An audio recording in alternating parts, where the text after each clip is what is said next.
Hey everybody, and welcome back to the board meeting. Today we're doing something that I've not done on this channel before, but I've gotten requested a couple different times, and that's a monthly recap of games that I was playing. Now, I'm not going to be going over the games that I already reviewed for this channel for this month, which I did 2 bundle reviews this month for 16 different games. So if you want to go look at those reviews and get a little bit more in depth of those games, you can go check out those ones. Like, yeah, I got 2 of them where I'm reviewing 8 games in each of those videos. Go check those out. These are the games that I've played previously, that I've reviewed previously, that just made it to the table again and continue to come to the table. So we're going to be talking about 16 other games, and there's also another game that's going to be on this coming reviews and ratings episodes. So we're going to talk about these games. First game we're talking about is Century Golem Edition. Now, this is one of my favorite gateway games that is out there. It's a remake, retheme of Century Spice Road. It's a simple resource management card sort of game where you're playing out cards and you're trading gems in order to buy these golems, which are going to be worth points. And it's a really fun game. It's one of my favorite gateway style games to break out. And it's one of those games that every single year I break it out probably around 10 times. Every single year. Since it's come out.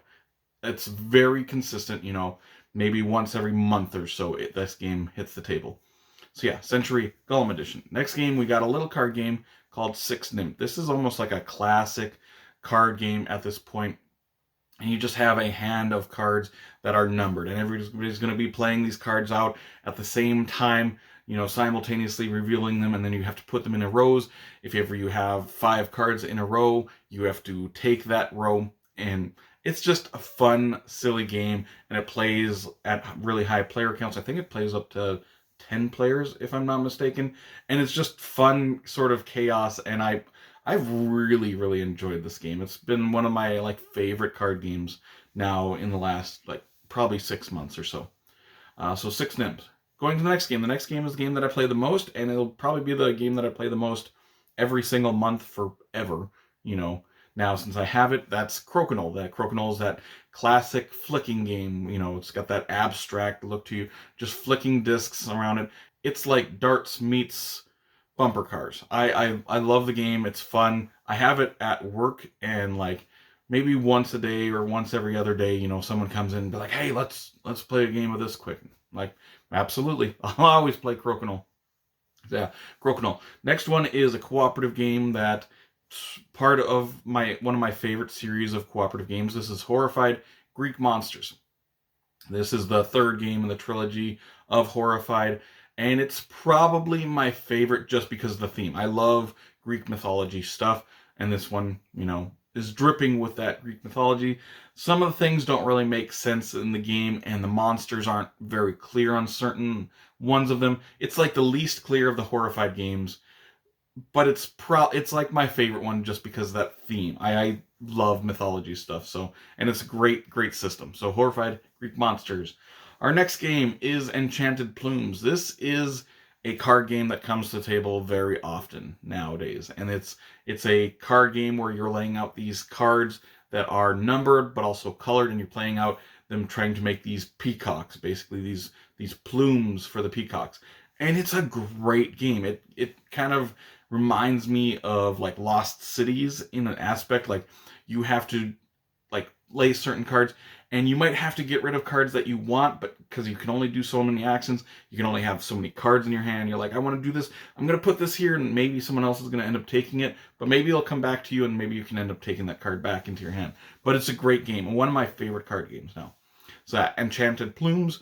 Going to the next one. The next one is a very gateway style deck building racing game. This is the Quest for El Dorado. It's a deck building game where you are building out your deck and racing to El Dorado. The cards that you're getting into your hand are basically just terrain cards that let you navigate over certain specific types of terrain out on the board. Very simple, very fast, fun game that comes to the table, half dozen times every single year. So yeah, the Quest for El Dorado.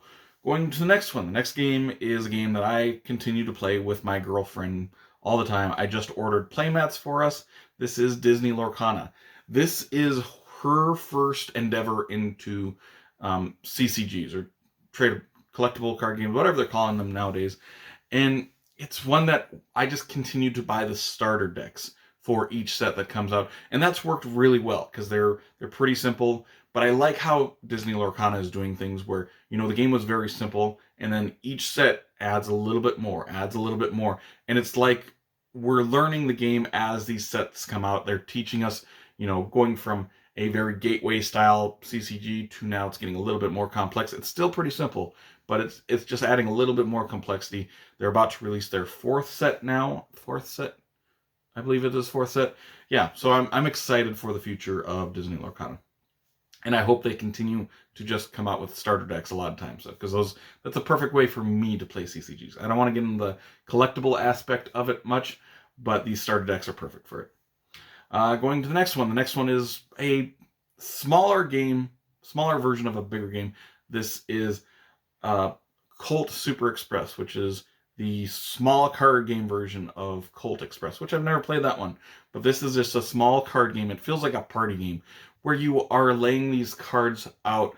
You're picking your actions before the round starts, and you're picking 3 different actions and laying these cards in a certain order. And then you're going to go around the table and flip over your top cards and do whatever that action is. And it is basically like move or shoot or go up or go down or whatever. And they're very simple things. And you're just trying to be the last person that's basically left on that train. You're shooting people off the train. Some people might fall off the train, run off that train by accident. Just how the certain actions end up going when you reveal them. It's a fun game. I had put this game away for probably like a year where I had not played it, and I broke it out, you know, last game night or a couple game nights ago, and I'm like, oh yeah, this was fun. I forgot how much fun I have playing Colt Super Express. Next game. The next game is a game that I reviewed 2 months ago, but it came to the table again this month. That's Modern Art, that classic Reiner Knizia game. It's just an auction game, and it's got a bunch of different types of auctions. If you like auction games, you'll like Modern Art. It uses all the different kinds of auctions that you can do. Basically, you know, hidden auctions, you know, going around the circle, auction, trying to outbid each other, one time around auctions. It's a fun game, and if you like auction games, I think you probably definitely would like Modern Art. Going to the next game. The next game is a game that I pretty much play every single month with my family. This is Hand and Foot. This is just a simple family little card game where you're putting out, you know, you use like 4 decks of cards if you're playing with like 4 players, and you're just trying to put out, you know, sets of specific types of cards. And I won't get into too much detail because there's not much in this game, but it's a fun game. You know, we always play 2 versus 2 in this game for my family. We've been playing this game since I was a little kid, so we've been playing this game for like 20 some years. It's fun game. Maybe a lot of gamers wouldn't like it, but it's a fun family thing that we do. Going to the next game. The next game is Arkham Horror, the card game. We played a little bit, a one-shot of this, and actually we only got about halfway through because we were teaching some people, or my friend was teaching them. I've played this game quite a few times before, but there was a person that was pretty new to the game that they were teaching, and so we got halfway through, but we played for like a couple hours. It was a struggle to get through it. We'll say that. But it's Arkham Horror, the card game. Mechanically, I think it's okay. But story-wise, I love the story. I love the theme. I love the horror sense that you get from Arkham Horror, the card game. It might be the most thematic game for myself, the one that I feel like I get into a little bit more than other games. So yeah, it's Arkham Horror, the card game. Going to another card game. This is a much simpler, much faster game. This is Marvel Flux. This is the Marvel version of Flux. There's like 100 different versions of Flux. You know, you just throw an IP on it and you play the game. And Flux is a game that I play with my girlfriend. I like Flux as a 2-player game, a head-to-head game. When there's more people, I have found that I really don't like Flux that much. But it's pretty random game, and there's no way to win the game from the start of the game. You're just drawing cards and playing cards in front of you. Eventually you're going to put out goals that you need certain cards in front of you. If you do that, you win the game. And it's a pretty luck-based system, but I really enjoy quite a few of the Fluxes. Marvel Flux might be my second or third favorite Flux. Doctor Who is definitely my favorite one. But pick an IP you like, and you might enjoy Flux quite a bit. So yeah, Marble Flux. Going to the next game. The next game is another auction game. This is Raccoon Tycoon.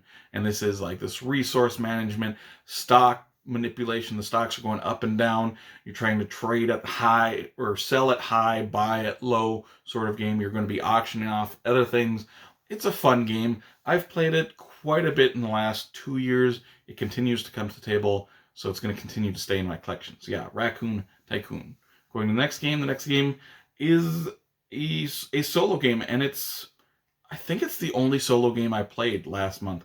Usually I play a lot more solo games. Last month I was kind of off the solo train for a little bit, but this is Sprawlopolis. This is a small little button shy game, a city building game.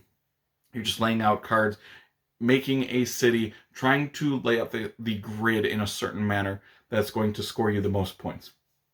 I've played this game a lot over the years, and it continues to come out to the table, maybe once a month or so. Like late at night, I'm like, wow, what should I do? Should I turn on the TV? I'm like, nah, let's break out Sprawlopolis and play a quick, 10-15 minute game. And it's one that I think has got a lot of replay value. So yeah, Sprawlopolis. Going to the next one. The next one is a game that me and my girlfriend played. Taught her this game for the first time. This is Gizmos. Gizmos is a very simple sort of engine building game where you are building this engine it revolves around gathering marbles to spend these marbles to build more stuff into your engine. And it's like, I grab a red, and when you grab a red, you can grab a different one. When you grab a different one, you can grab this. And it's just a boom, boom, boom chain of events sort of the game, where towards the end of the game, you're doing like you might be doing 4 or 5 actions on one turn. But the start of the game is very simple, just drawing marbles, using those marbles spend to put more machine parts into your gizmos, basically. And going on to the next game, this is a Pandemic game, and this is Pandemic: The Cure. I taught this game to a few people who've never played this one before. This is basically the dice version of Pandemic, and I really like this game, this version of Pandemic.